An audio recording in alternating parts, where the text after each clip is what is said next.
When I fell ill and was hospitalized, Mary, my son's wife, and my granddaughter Emma came to visit me, and I smiled brightly. After exchanging greetings, I wondered about Mary's somber expression and her lack of the novel I had asked for during the visit. Mary, with an unnatural gaze, eventually mustered the courage to speak to me, but just as she began, Emma energetically interrupted by jumping onto my bed. Emma asked, "Grandma, will you get better after the surgery?" I replied reassuringly, "Oh, it's nothing serious, just a bit tired. But seeing your face has lifted my spirits." As I smiled and flexed my arms, Emma smiled happily too. After peering at my face for a while, Emma fell silent. Her beautiful eyes looked thinking real serious. While continuing to smile, she asked me, "Hey Grandma, do adults laugh when they're lonely?" Surprised, I asked, "Huh? Why?" But Mary hurriedly took out her wallet from her bag. She gently lifted Emma from my bed, handed her some change, and said, "Emma, go buy some juice," before sending her out of the hospital room. With a solemn expression, Mary then approached me and began recounting what she had just witnessed. "My name is Nancy. My husband Jason and I are both in our 50s, and we've never fought since our younger days, recognized by all as a loving couple. I call myself a freelance writer, specializing in travel-related articles. I've always been fascinated by the sound of the name, freelance writer, and now, I find myself immersed in writing, taking on assignments I find online.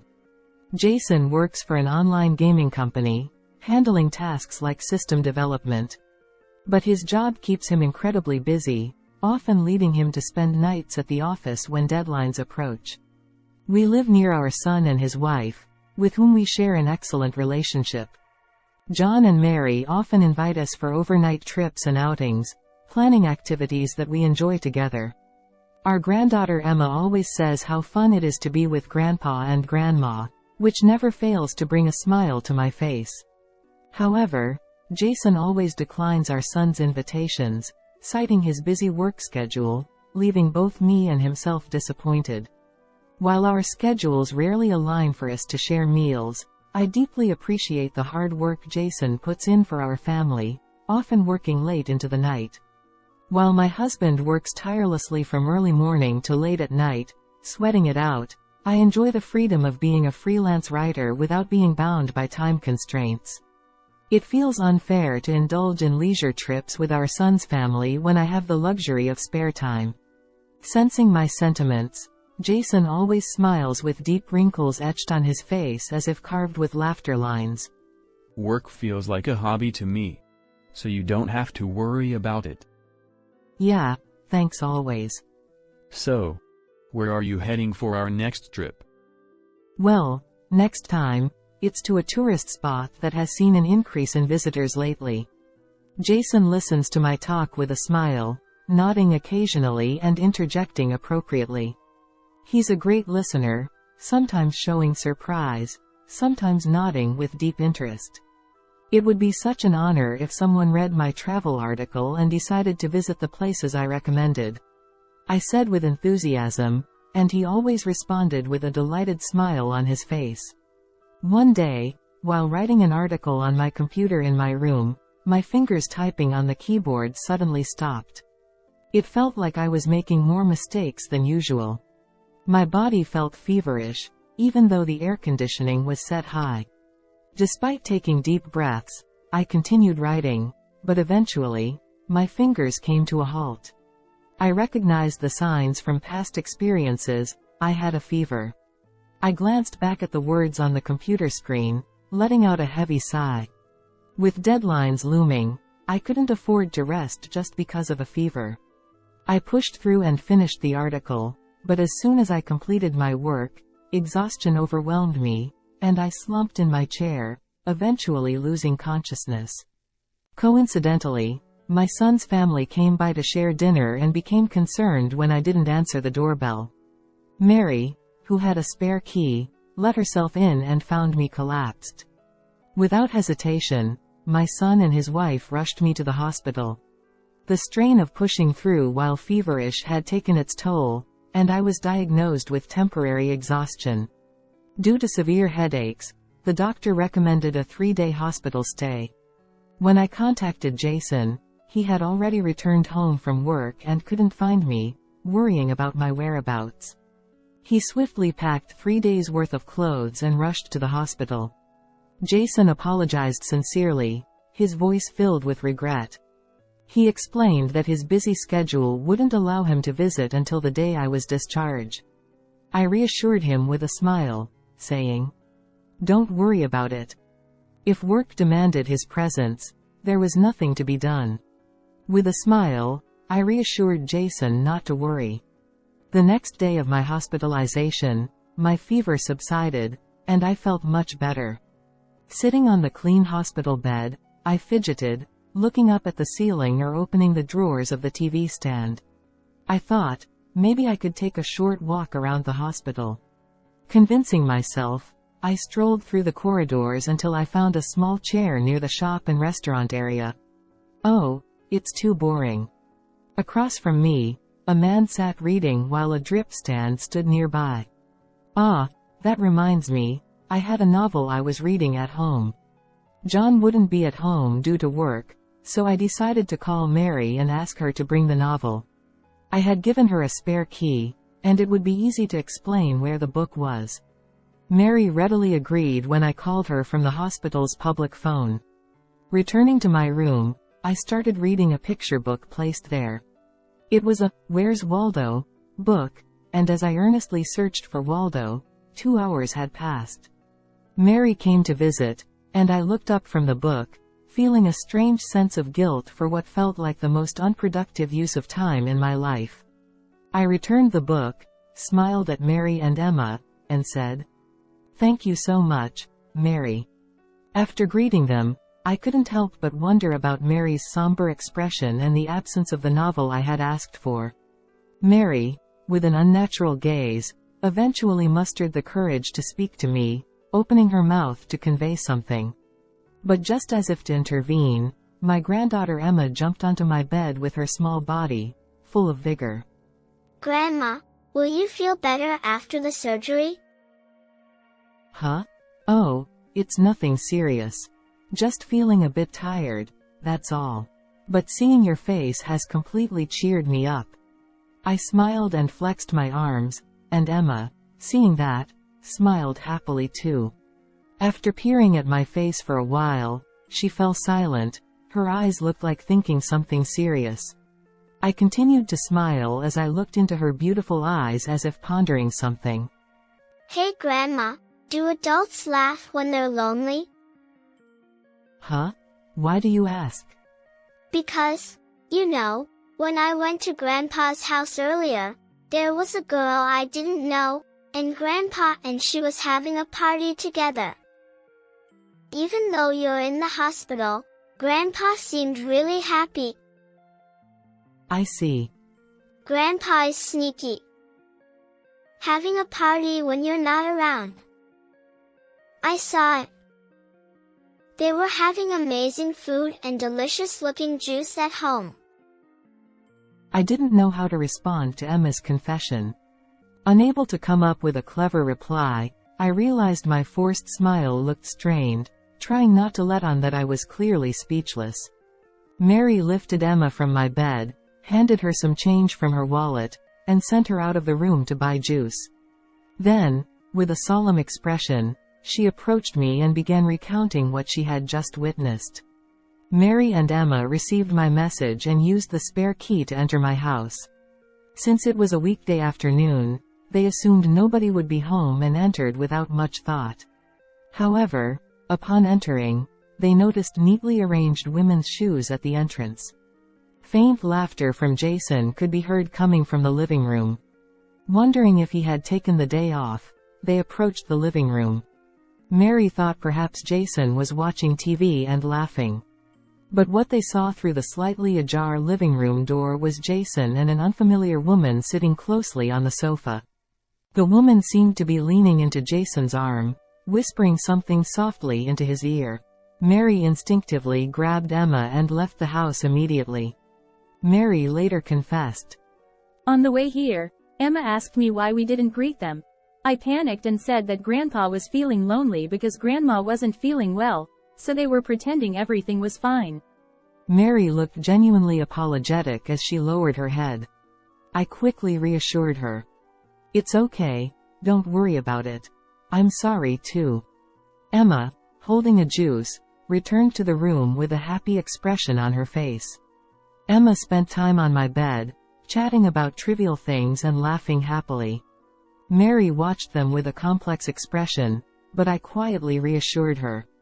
Don't worry, I'm fine. After only I left the room, the atmosphere suddenly became quiet again. I opened Where's Waldo, not because I wanted to read it specifically. I didn't seek to find Waldo, but I needed to somehow sort out the inexplicable emotions bubbling up inside me. As I gazed at the crowded illustrations in the book, my vision gradually blurred with tears until I could see nothing. 3 days after being hospitalized, I was discharged safely. Jason, who took time out of his busy schedule to pick me up on discharge day, spent time with me with his usual calm smile, so I carried on as usual. Like any weekday morning, I prepared breakfast for Jason and saw him off at the front door as usual. It seemed like just another typical day, but beneath the surface of that routine, my plan was starting to take shape. The catalyst for the plan was John. Mary must have told him about the possibility of his father cheating. He had quietly simmered with anger when I was in the hospital. Let's teach Dad a lesson. John proposed. Intrigued, I leaned in. Perhaps it wasn't about being angry about the affair, but about confronting Jason with the truth and unsettling him. With John's cooperation, the plan to catch Jason in the act of cheating was quietly progressing. Firstly, John consulted with a lawyer and hired a detective for investigation, which resulted in obtaining photos of the affair scene in a short period. In a detective agency located within a rented building in the bustling district, an elderly man handed me a document summarizing the investigation results. Jason in the photos wore his usual calm smile, walking joyfully with a woman I didn't recognize through the streets. Despite obtaining conclusive evidence, I couldn't bring myself to blame him. Being cheated on is undoubtedly saddening, yet it's a fact that he has worked hard to provide for the family. Should I overlook the gratitude I feel for his efforts and focus solely on the infidelity aspect of our marriage? If I confront him with the evidence of his affair and it leads to divorce, what would become of my current life? After leaving the office, I stood still in the bustling downtown, feeling like I had lost my way. Even if I were to condemn my husband based on the results of this infidelity investigation, what would become of my life? With such uncertain future looming over me, I sat facing my computer in the living room. My job as a writer consisted of small articles and columns, but I wondered if I truly earned trust by persisting in it for so long. The requests never stopped coming in. Yet, as I reread the finished articles and columns, I let out a deep sigh. I didn't believe I had the talent as a writer anymore. There was a time when I excelled at weaving words and creating pieces that touched readers' hearts. But lately, I felt like something was missing. As I revisited my past work, I couldn't help but feel anxious about whether my talent had somehow disappeared. Was it because I was emotionally weakened by my husband's infidelity? Despite questioning myself, I shook my head involuntarily. It wasn't that I had changed. Perhaps, in this process of searching, adversity and setbacks were necessary. When I first started working as a writer, it was incredibly enjoyable. Transforming my thoughts into words and having someone read them brought me immense joy. However, such enjoyable moments couldn't last forever, and there would inevitably be periods of stagnation and trials along the way. As I mulled over such thoughts, the home phone rang. It was the detective I had hired for the infidelity investigation. Though his face was mostly a blur, I remembered his air of suspicion. Without much preamble, the detective asked, Have you read the final line? I haven't really gone through it thoroughly, I responded. The detective explained. Given that my task was an infidelity investigation, I initially thought it unnecessary, but I happened upon an intriguing fact. If you aren't aware, I presumed your son wouldn't be either, so I subtly included it in the report. Ah, I see. The detective continued. Due to my profession, I've conducted numerous infidelity investigations, and the behavioral patterns of cheating men are almost identical. It's likely due to similar brain structures. However, I could discern the detective's amusement as he chuckled over the phone. Your husband's behavior has been peculiar since the first day of surveillance.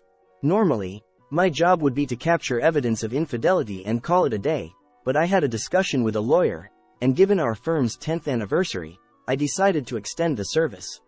The detective explained. After hanging up, I revisited the infidelity investigation materials. As I read through the contents, I took a deep breath. I couldn't help but feel deeply affected by the words my granddaughter Emma had said to me. Her clear eyes, devoid of any doubt, had posed such a straightforward question: why do you smile when you're lonely?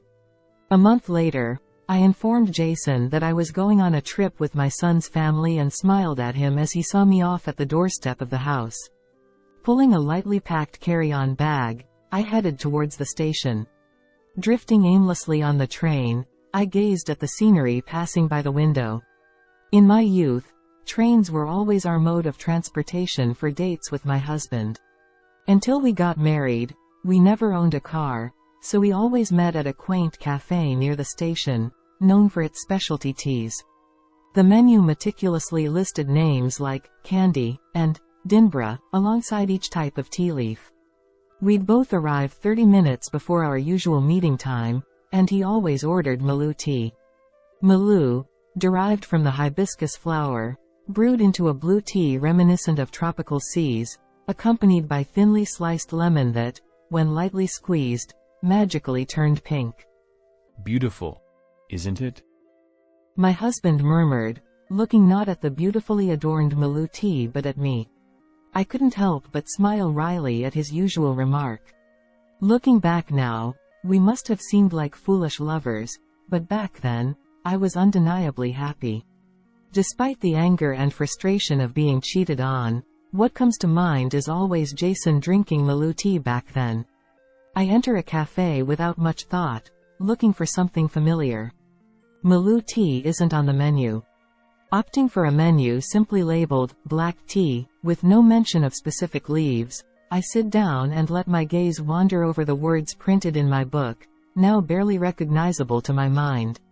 I killed time like this for a while. Staying in the same cafe feels uncomfortable, so I move on to another. Maloo tea isn't offered there either. I wander the streets absent-mindedly, entering random cafes that catch my eye. And as I scan the menu items, I feel a slight disappointment in not finding the name I've been unconsciously searching for. The Maloo tea that resides in my memories is slowly fading into vague hues in my mind. At night, I returned home. As usual, I inserted the key into the lock and took off my shoes at the entrance before heading to the living room. There, as expected, I found Jason and a woman. They were both speechless, frozen in time with their eyes wide open. Soft classical music played from the built-in speakers, and stylish hors d'oeuvres adorned the table, indicating they had finished their meal. Steam rose from the blue mallow tea they seemed to have been about to drink together. Neither Jason nor I spoke. The serene music filled the living room as we shared a strange moment of just gazing at each other. Eventually, John arrived, making a racket, and upon spotting Jason, he exaggeratedly sighed. Mary, standing behind John, peered anxiously at the scene. Hey, what kind of party is this? Don't mind if we join, right? Hold on a second. What's your intention here? All of a sudden. As Jason got up from the sofa, the woman beside him grabbed his sleeve, looking frightened. She was a plain, younger woman than me, with unremarkable features. She wore faded jeans and a slightly worn-out hoodie. Barely wearing any makeup, she whispered in a modest voice. No, that's not true. His lover interjected. We don't have the kind of relationship everyone here is thinking about. John replied. Oh really? But we have some evidence, like these photos. He proudly held the photos in front of her face. The images depicted the two of them strolling through the streets and dining together, looking close. The woman, avoiding eye contact with the photos, smiled faintly with a hint of sadness. I may not be famous, but I'm a stage actress, she confessed. Jason explained. Yeah. She's an actress. And she's studying cheating experiences for a role. That's why she's giving acting lessons on infidelity. Don't get the wrong idea. Surprised by the unexpected revelation of her being a stage actress, John and Mary exchanged glances. The woman calmly explained the sequence of events. She admitted to having meals alone with Jason in this house and engaging in activities that resembled dates in town. However, she insisted that it was all part of her role preparation as an actress, with Jason's cooperation. There was indeed no concrete evidence proving a romantic relationship between Jason and the woman. When I asked why Jason would cooperate with such a thing, the woman, who had seemed plain until then, suddenly gave me a seductive look. Wasn't it because he felt lonely? She said. Lonely? Jason said so. His wife is always traveling and doesn't pay attention to him. He said he doesn't have time to be with his wife because of work. I knew that whenever I, who usually works from home, mentioned going on a trip, Jason would take advantage of the opportunity to invite the woman over to our house and indulge in luxury. He often tells me he has to stay at the office for work, but I know he's actually meeting with the woman. I know that when Jason always says he's busy with work, it's all lies. He actually finishes work on time every day and spends his evenings out late playing around. I know that every kind smile from my loving husband is a lie. But if I were to confront him about all of this now, everything would break and disappear like bubbles. Was I under a spell from the moment I met him? That mellow tea we drank at the cafe felt like magic. It was so beautiful. If I were to leave this place now with a smile, saying, "Oh, it was nothing, sorry for misunderstanding," it would be like giving tacit approval to his affair. Struggling to find the right words to respond, Mary comes over and embraces me. Nancy, it's okay. Don't force yourself. People don't pretend to smile when they're feeling lonely or sad. Those who wear expressions opposite to their emotions are usually lying. Despite it being baseless, Mary's words made me smile involuntarily. Right, that's true. People don't smile when they're lonely. I can't imagine living as a partner with someone who justifies filling the void in their heart by pretending everything's fine with a smile. This is fine.